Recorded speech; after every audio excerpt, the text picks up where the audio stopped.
kesempatan kali ini, kami akan membahas materi sejarah pemikiran ekonomi Islam dari 3 tokoh pemikiran, yaitu pemikiran Al-Ghazali, Ibnu Taimiyah, dan Ibnu Khaldun. Sebelumnya, perkenalkan, nama saya Aulia Ramadona, absen 3 dengan nomor NIM 080404211125, dan teman saya Manzila Nurul Fitria, absen 30 dengan nomor NIM 080404211156. Yang pertama, saya akan membahas tentang pemikiran Al-Ghazali. Biografi Al-Ghazali. Nama lengkap Al-Ghazali adalah Abu Hamid Muhammad bin Muhammad Al-Tusi. Ia lahir di Tus, sebuah kota kecil di Khurasan, Iran pada tahun 450 Hijriah atau 1058 Masehi. Beliau hidup di masa Daulah Abbasiyah. Sejak kecil Imam Al-Ghazali hidup di dalam dunia tasawuf. Ia tumbuh dan berkembang dalam asuhan ayahnya. Beliau seorang sufi. Sejak muda Al-Ghazali sangat antusias mempelajari ilmu pengetahuan, yaitu ia belajar bahasa Arab dan fikih di kota Tus tersebut. Kemudian ia pergi ke kota Jurjan untuk belajar dasar-dasar usul fikih. Setelah kembali ke kota Tus selama beberapa waktu, Al-Ghazali belajar kepada Imam Al-Haramain Abu Al-Ma'ali Al-Juwaini. Setelah itu ia berkunjung ke kota Baghdad dan bertemu dengan Wasir Nizam al-Mulk. Darinya Al-Ghazali mendapat penghormatan dan penghargaan yang besar. Pada tahun 483 Hijriah atau 1090 Masehi, ia diangkat menjadi guru di Madrasah Nisamiyah, sehingga para ilmuwan pada masanya itu menjadikannya sebuah referensi utama. Pada tahun 488 Hijriah atau 1050 Masehi, Al-Ghazali kembali mengajar di Madrasah Nisamiyah di Naisabur. Ia kembali lagi ke kota Tus untuk mendirikan sebuah madrasah bagi para fuqaha dan mutasawwifin, sehingga beliau wafat pada tanggal 14 Jumadil Akhir pada tahun 505 Hijriah atau 19 Desember 1111 Masehi. Karya-karya pada Al-Ghazali yaitu beliau merupakan sosok ilmuwan dan penulis yang sangat produktif. Berbagai tulisannya telah banyak menarik perhatian dunia, baik dari kalangan muslim maupun non-muslim. Al-Ghazali menghasilkan 300 buah karya miliknya yang meliputi berbagai disiplin ilmu seperti logika, filsafat, moral, tafsir, fikih, ilmu Al-Quran, tasawuf, politik, administrasi, dan pelaku ekonomi. Pemikiran ekonomi Islam menurut Al-Ghazali yang pertama yaitu pertukaran sukarela dan evolusi pasar, yaitu yang meliputi permintaan, penawaran harga, dan laba. Al-Ghazali juga telah memahami konsep elastisitas permintaan yang dinyatakan dengan mengurangi margin keuntungan. Dengan menjual pada harga yang lebih murah akan meningkatkan volume penjualan, dan ini pada gilirannya akan meningkatkan keuntungan bagi Al-Ghazali. Menurut Al-Ghazali, beliau juga menyadari permintaan harga inelastis, yaitu Al-Ghazali bersikap sangat kritis terhadap laba yang lebihan. Ia menyatakan bahwa laba normal berkisar antara 5-10% dari harga barang tersebut. Yaitu ada etika perilaku pasar yang harus berfungsi berdasarkan etika dan moral para pelakunya. Yang kedua yaitu tentang aktivitas produksi yang mencakup produksi barang-barang kebutuhan dasar sebagai kewajiban sosial. Pada prinsipnya, negara harus bertanggung jawab dalam menjamin kebutuhan masyarakat terhadap kebutuhan barang-barang pokok. Yang kedua mencakup hierarki produksi. Yang pertama industri dasar, ada aktivitas penyongkong dan aktivitas komplementer. Yang ketiga, mencakup tahapan produksi, yaitu spesialisasi dan keterkaitannya terhadap Al-Ghazali. Beliau mengidentifikasikan 3 tingkatan persaingan, yaitu persaingan yang wajib, persaingan yang disukai, persaingan yang tidak diperbolehkan. Yang ketiga, tentang barter dan evolusi uang. Salah satu penemuan terpenting dalam perekonomian adalah uang,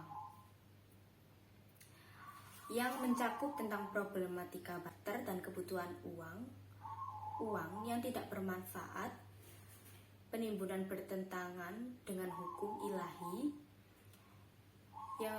dan mencakup pemalsuan dan penurunan nilai uang, serta larangan riba. Peran negara dan keuangan publik, yaitu mencakup memajukan ekonomi melalui keadilan, kedamaian dan stabilitas, dan juga mencakup keuangan publik. Dalam kitab Ihya, yaitu Ulum al-Ad-Din, Al-Ghazali mendefinisikan bahwa uang adalah barang atau benda yang berfungsi sebagai sarana untuk mendapatkan harga barang lain, dan mencakup sumber pendapatan negara, utang publik, pengeluaran publik. Dan selanjutnya materi akan disampaikan oleh Manzila Nurul Fitriya. Saya Manzila Nurul Fitriya. Di sini saya akan menjelaskan tentang pemikiran ekonomi Islam Ibnu Taimiyah. Sebelumnya kita harus mengenal sosok Ibnu Taimiyah. Siapa sih Ibnu Taimiyah itu? Pertama-tama saya akan menjelaskan biografi Ibnu Taimiyah. Nama asli Ibnu Taimiyah adalah Abdul Abbas Ahmad bin Abdul Hakim bin Abdul Salam bin Abdullah bin Al-Hadir bin Muhammad. Lahir di Haram, sebuah kota di Jazirah Arab yang terletak di antara Sungai Tigris dan Sungai Efrat. Pada hari Senin 12 Rabiul Awal 661 Hijriah atau tanggal 22 Januari 1263 Masehi. Beliau merupakan seorang ahli dalam menghafalkan Al-Quran dan telah menyelesaikan pendidikan di bidang fikih, hadis, tafsir, Al-Quran, matematika, dan filsafat. Di masa hidupnya, beliau juga memiliki ilmu pengetahuan yang luas sehingga menghasilkan karya-karya yang sangat luar biasa, yaitu Kitab Al-Hisbah fil Al-Islam, Kitab Al-Siyasah Asy-Syari'ah fi Istiha Al-Ra'i wa Al-Ra'iyah. Selanjutnya saya akan menjelaskan tentang kebijakan ekonomi Ibnu Taimiyah. Yang pertama adalah mekanisme pasar. Di sini beliau meyakini bahwa harga ditentukan oleh mekanisme pasar. Yang kedua adalah harga adil.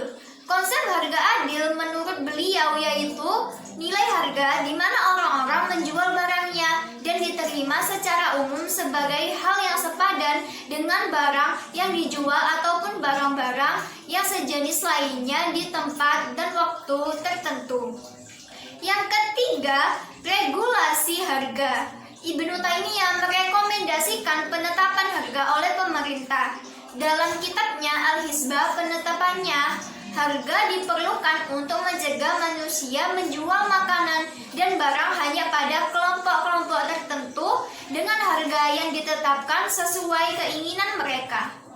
Yang keempat, yaitu fungsi uang dan perdagangan uang. Dalam hal uang, beliau menyatakan bahwa fungsi utama uang adalah sebagai alat pengukur nilai dan sebagai media untuk mempelacarkan pertukaran barang.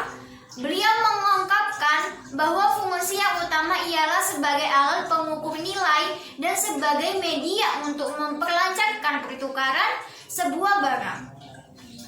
Yang kelima merupakan pencetakan uang sebagai alat tukar resmi. Ibnu Taimiyah berpendapat bahwa penguasa seharusnya mencetak fulus sesuai dengan nilai yang adil atas transaksi masyarakat tanpa menimbulkan kezoliman terhadap mereka. Selanjutnya yang terakhir adalah implikasi penerapan lebih dari satu standar mata uang. Di saat itu dirham semakin menghilang dari peredaran dan inflasi semakin melambung yang ditandai dengan semakin meningkatnya harga-harga produk.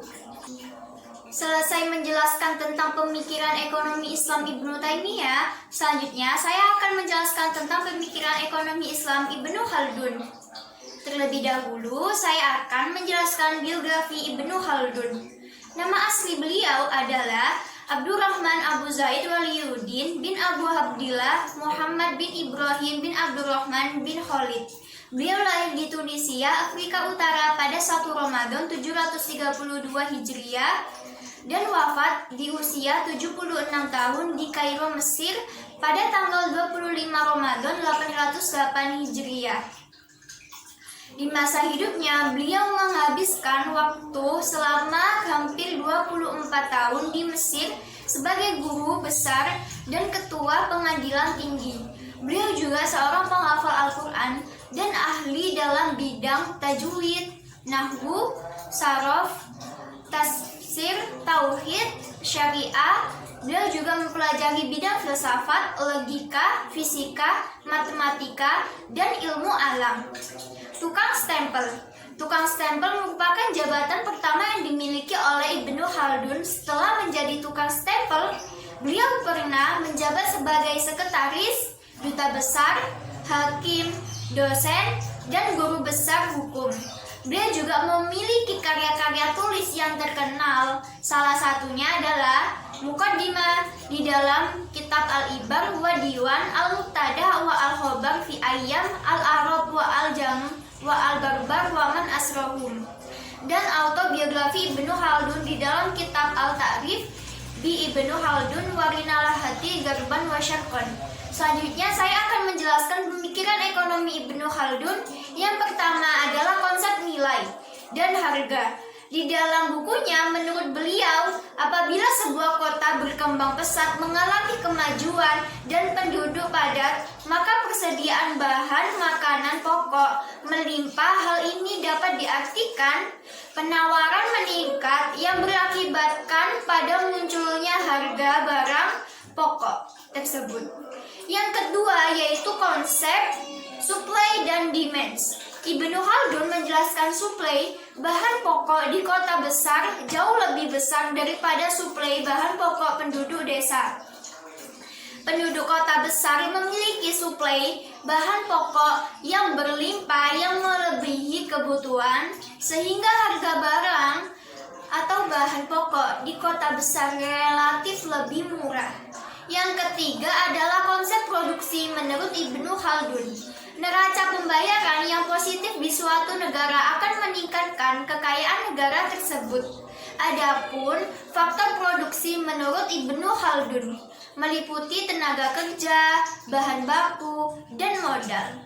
Yang keempat merupakan konsep utilitas. Di dalam konsep utilitas, Ibnu Khaldun memasukkan faktor manfaat sebagai pisau analisis dalam teori nilai dan harga.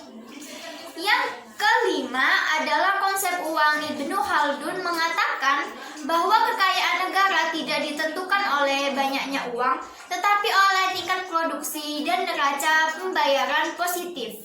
Yang terakhir adalah konsep kebijakan fiskal dan moneter. Beliau menerapkan atau merumuskan teori yang mengatakan apabila belanja negara sedikit, maka pendapatan pun sedikit.